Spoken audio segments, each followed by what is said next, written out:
Welcome to The Explainer. Today, we're diving into a forensic case study of what is easily one of the most infamous digital PR disasters in recent history.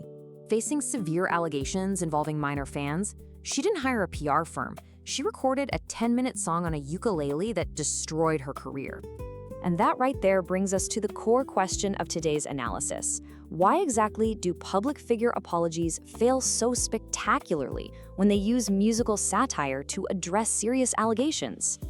To really grasp this, we need to reconstruct the timeline and look at the underlying communication theories to understand exactly how this situation derailed. Section 1. The grooming allegations. Okay, so back in early June 2023, severe allegations surfaced against Colleen Ballinger, who was widely known for her YouTube character Miranda Sings. Former fans, most notably Adam McIntyre, came forward with claims detailing some highly inappropriate parasocial power dynamics. We're talking about private group chats with young fans dubbed Colleenies Weenies. There were reports of her asking a 15-year-old fan about his favorite sex positions, allegedly sharing paywalled explicit photos of fellow creator Trisha Paytas with her fans, and on top of all that, older videos resurfaced of Ballinger allegedly performing in blackface. Now, her legal team later stated that was actually green makeup from a Wicked performance, but the damage was already compounding.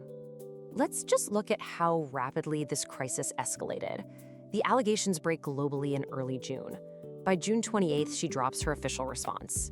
Within a month, her live tour is canceled, her podcast is canceled, and then by July 11th, this completely bizarre secondary controversy emerges involving copyright claims. It is a textbook example of how fast an internet rumor can escalate into real-world career destruction. Section 2. The Ukulele Apology video. Instead of issuing a traditional, vetted PR statement, Ballinger delivered a 10-minute song on a ukulele. The juxtaposition here was just stunning. She's facing severe, potentially life-altering allegations, and her musical response was, quite literally, "The only thing I've ever groomed is my 2 Persian cats. I'm not a groomer, just a loser." The tonal dissonance of that moment was immediate and honestly incredibly jarring. She went on to sing about a toxic gossip train and handing out a one-way ticket to manipulation station. She actively used this musical format to deny any systemic wrongdoing. She admitted only to having poor boundaries in the past and messaging fans, but firmly framed the intense backlash as just clout-chasing rumors and misinformation. Section 3. Global media backlash. The video racked up 900,000 dislikes unbelievably fast.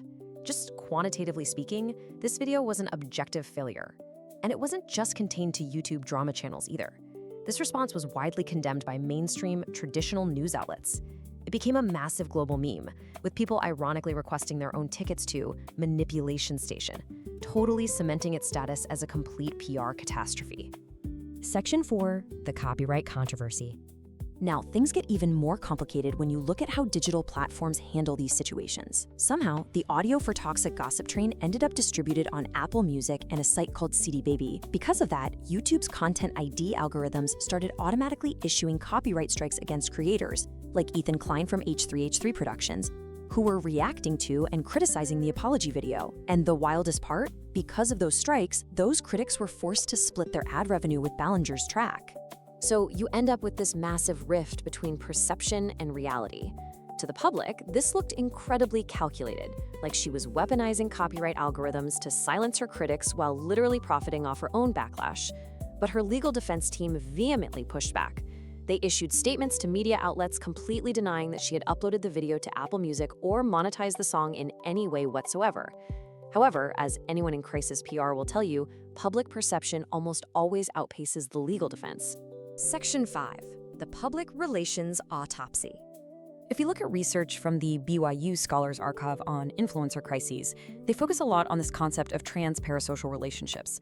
Unlike traditional Hollywood celebrities, influencers build these deeply intimate, community-driven bonds with their viewers. So when an influencer breaches that trust, it feels like a literal personal betrayal to the audience.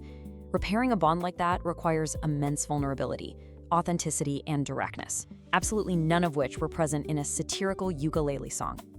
And this is exactly where situational crisis communication theory, or SCCT, comes into play. Developed by Timothy Combs and utilizing Benoit's image repair theory, this is a framework used to evaluate how individuals and organizations should match their crisis response to the actual severity of the crisis they're facing. According to the academic literature, Ballinger's situation squarely fits the definition of a preventable crisis. This type of crisis carries a severe reputational threat because it involves someone knowingly taking inappropriate actions. Now, academic frameworks dictate that to survive a preventable crisis, you absolutely have to employ what's called a rebuild strategy.